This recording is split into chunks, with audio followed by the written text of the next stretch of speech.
My name is Sharee Land, and the words I had to kill were rejected, shame, addict, drug dealer, stripper, forgotten, disposable, suicidal, impossible. Well, hey, Victory Church, I know many of you were here last week as we started this series called Kill a Word. And really the thought behind this is that what are the words in our lives that we need to get rid of, that we need to stop using, that we need to stop allowing to have control over us. And last week we talked about that we are going to impale the word impossible, that we are the weapons that God uses in warfare, that we are the arrows that God chooses to use. And so at the end of the experience last week, I challenged all of you to think of the words in your life that seemed impossible. And we were blown away by the response. Thousands of people telling us the words that just had a grip on them. Words like depression, words like addiction, words like divorce, words like loneliness. And this week the staff prayed for all of you.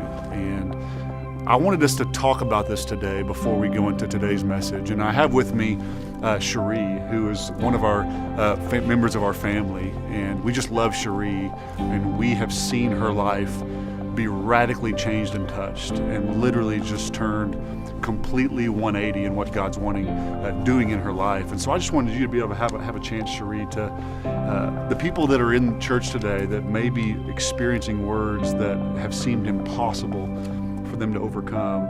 You are living proof that with God all things are possible. And so I want to just walk through some of that pain and relive, in a sense, I know it's difficult, relive some of those moments that you had to walk through. So do you want to tell us a little bit about what that walk was like?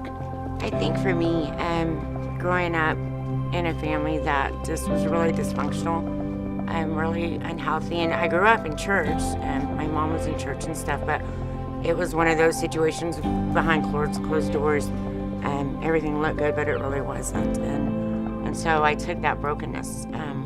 And so at the age of 28, I started doing drugs, started drinking, got into a really messed up lifestyle. I started stripping, just really broken, a broken relationship after broken relationship, and being with abusive men. And one of the relationships that I was in for like 14 years. At the very end of it, when things were getting really bad, and he was really addicted, and I was, trying to come off drugs, but still struggling with it. And I would come to church, and I was at a beautiful conference a few years ago, and I was supposed to go to one of my friends to stay the night. God just kept telling me to go home, and so I went home, and as I opened the door, a friend that I had pushed into his life that I thought was a Christian was there, and on our TV, first thing I saw was porn.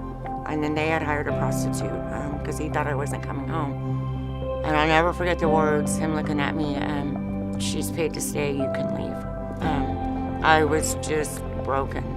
And about that time, that's when my spiritual mom and dad came on, and they rescued me. And that's when my life started to change, so. Well, Sharee, I'm going to ask you to do something today that is symbolic. This series is about us identifying words that represent things in our life that we believe God wants to eradicate from our lives. And so we have witnessed firsthand the powerful hand of God in your life and what God is capable of doing. And you're a living testimony to the people sitting in the crowd today that are going through pain, similar pain. And so what I'm going to ask you to do, I have all of these thousands of pieces of paper in front of us that people are believing God to kill the impossible things in their life. And so what I'm going to ask you to do is to start a chain reaction and to symbolically burn the words that you overcame and what God has done in your life, and then transfer that same destruction over those words and transfer them to the words that are represented here today. I am Sharee Land. I belong. I am accepted. I am loved. I am free. I am a child of God. I am a godly wife. I am forgiven. I am whole. I have a godly marriage. I am safe. I am protected. With God, all things are possible.